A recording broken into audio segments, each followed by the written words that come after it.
Quels sont aujourd'hui les grands axes de développement prioritaires pour la région Casablanca-Settat? Avant de répondre à votre question, je tiens d'abord à vous remercier d'avoir pris cette initiative et remercier le 360 pour l'accompagnement très objectif et très professionnel qu'il nous fournit, entre guillemets, au niveau du Conseil régional. Donc, on en est très content. Revenons maintenant à votre question. Nos grands axes, moi je dirais que nos axes sont faits, ou établis, pour répondre aux attentes de nos citoyens. Nous sommes élus. Le Conseil, dans sa globalité, est élu par les citoyens et donc notre première préoccupation, c'est de répondre à leurs attentes. Et nous avons, on va dire, 10 axes globalement, mais moi je vais les résumer en 3 grands axes principaux pour faciliter la compréhension. Un premier axe qui a trait à l'amélioration du cadre de vie du citoyen de la région, qu'il soit en ville, qu'il soit dans le monde rural. Et donc dans ce sens, on voit un peu les points forts de la région, et il se trouve qu'on a beaucoup de points forts par rapport à notre situation, par rapport à notre historique, par rapport à la part que nous avons dans le PIB et toutes nos activités économiques. Mais il ne faut pas non plus ignorer que ces points forts ont leur coût. Ce coût, on va revenir là-dessus dans le détail, c'est la pollution. Nous sommes une région plus polluée que d'autres, et également tout ce qui est encombrement de la circulation, notamment dans la métropole de Casablanca.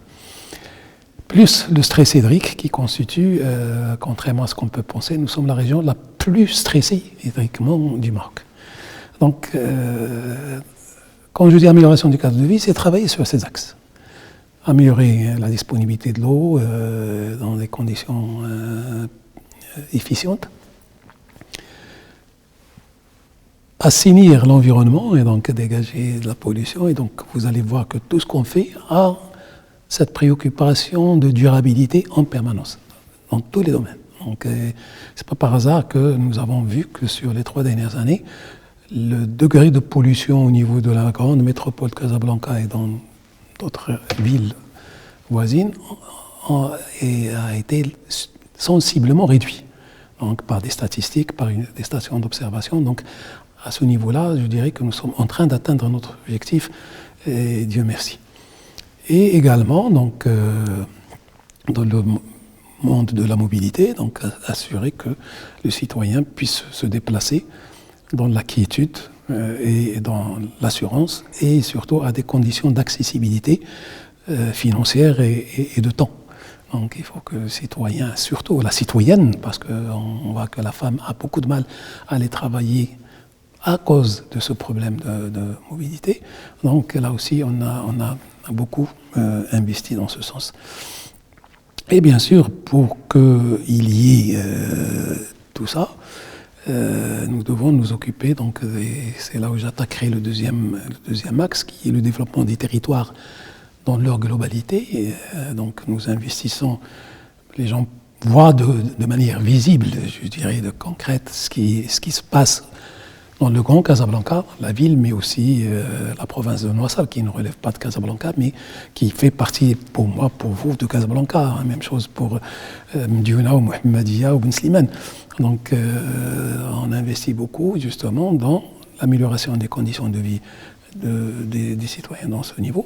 Mais on s'occupe également des citoyens qui se trouvent à Barchid, qui se trouvent à Stade, qui se trouvent à Ben Slimane, qui se trouvent à Sidi Ben Nour, dans l'urbain et le rural, en leur assurant justement ce cadre de vie qui respecte leur dignité et qui aspire en Maroc à une vitesse comme le voulait et comme le veut toujours Sa Majesté le Roi.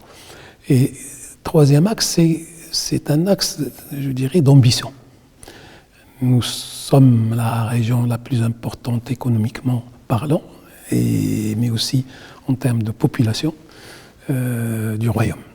Et c'est une région qui se caractérise par un leadership continental, donc au niveau du continent africain, et nous voulons renforcer ce leadership continental et renforcer aussi notre première place au niveau national, Quels sont les principaux chantiers d'infrastructure et de mobilité actuellement en cours dans le Grand Casablanca?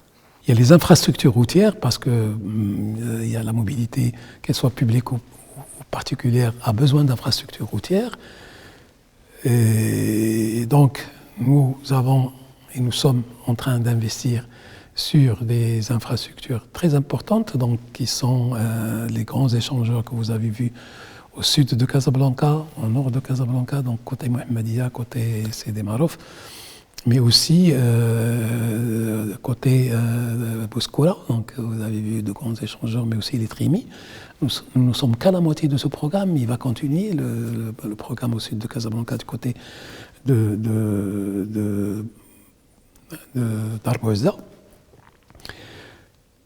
L'autre volet est toujours sur la route d'El Jadida, donc l'ancienne route d'El Jadida. Vous avez vu côté Asban, il y a eu également un échangeur, il y a eu une Trimi, il y a eu un élargissement des routes. Donc tout ça, pourquoi?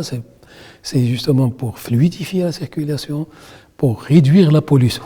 Donc plus vite on va, moins on pollue. Enfin plus vite, pas en vitesse, mais de manière fluidité. Deuxièmement, donc,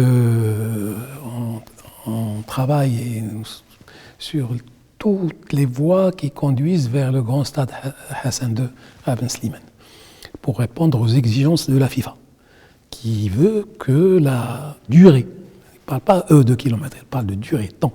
Donc, si plus vite on va, encore une fois, plus on atteint cet objectif. 20 minutes maximum entre les lieux de résidence des joueurs et les stades d'entraînement. 30 minutes maximum entre ces lieux de résidence et le stade de compétition. Donc, il faut assurer des voies routières qui vont rester pour nous, Marocains, pour la suite de notre développement et l'élargissement justement du champ de développement territorial. Le stade que vous connaissez, donc, qui est pris en charge à 100% par la structure qui a été désignée par Sa Majesté à cet effet, et également donc, les grandes infrastructures de mobilité, plus particulièrement donc, la partie RER, train régional et ligne à grande vitesse. Donc à ce niveau-là, donc, l'idée, bien sûr, c'est de continuer le chemin de développement des lignes à grande vitesse au niveau national. C'est un chantier à dimension nationale. Bien sûr, la région en bénéficie. Ça nous a obligés et nous sommes en train de réaliser la plus grande station multimodale ferroviaire du royaume, je dirais même une des 3 plus grandes du continent africain. Donc, dans laquelle va se retrouver la LGV, le RER, le tramway, tout le reste, donc, qui s'appelle Casa Sud, donc, et que Sa Majesté également dans Sa Majesté a donné le lancement des travaux. Et les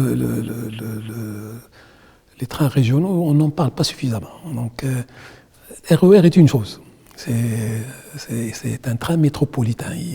Il lie Ben Slimane à Casablanca puis à Nouassar, avec une fois sur Casablanca port et l'autre c'est sur Casa Voyageur, puis qui va à Nouassar aussi bien. Puis on a une ligne qui s'appelle Aéro Express, qui est un RER qui lie justement Slimane, Casablanca à l'aéroport toutes les 30 minutes. Donc l'idée, c'est que le citoyen qui veut prendre un moyen de transport public, maximum 12 minutes, il doit trouver un moyen de transport public pour se rendre d'un point A à un point B dans cet espace-là qui lie donc le Ben Slimane à Nouassar en entrant dans le Grand Casablanca, en passant par les différentes préfectures d'arrondissement. Deuxième volet, c'est le train régional. Il y en a 2. Un qui part tous les deux de la fameuse grande gare Casa Sud, un qui part du côté d'El Jadida et l'autre qui part du côté de Stade. Donc ce sont 2 voies différentes et là aussi l'idée c'est que le citoyen évite de prendre sa voiture pour se déplacer pour des destinations aussi proches et donc ça réduit le déplacement. Vous avez annoncé l'aménagement d'une bande côtière qui ira de Oued Charrat à El Jadida. Est-ce qu'on peut encore rêver de ce projet? Moi, je vais vous dire non seulement qu'on peut encore rêver, on doit rêver et nous sommes en train de réaliser. Donc il y a déjà Oued Charrat jusqu'à Mohammedia qui est fini. Donc c'est la R322. Et puis en parallèle, on a lancé les travaux, dont une partie bien réalisée, la partie sud de Casablanca. Donc ça va le Mol jusqu'à Dar Bouizza. Et puis on lance les travaux من سيدي الرحال حتى سميتو أزمور. من أزمور الجديدة كاينة déjà la voie côtière. Donc l'idée c'est que vous pouvez prendre l'autoroute pour vous rendre du nord de la région au sud de la région. Mais si vous avez le temps et que vous voulez profiter un peu du paysage, vous empruntez cette voie côtière qui part de Charrat et qui arrive à Jdida et qui va arriver, Inch'Allah, jusqu'à Walidia parce qu'il y a déjà Jdida, Sidi Bouzid qui existe. Et donc, on va continuer à travailler sur la partie côtière jusqu'à ce qu'on arrive, Inch'Allah, à Walidia.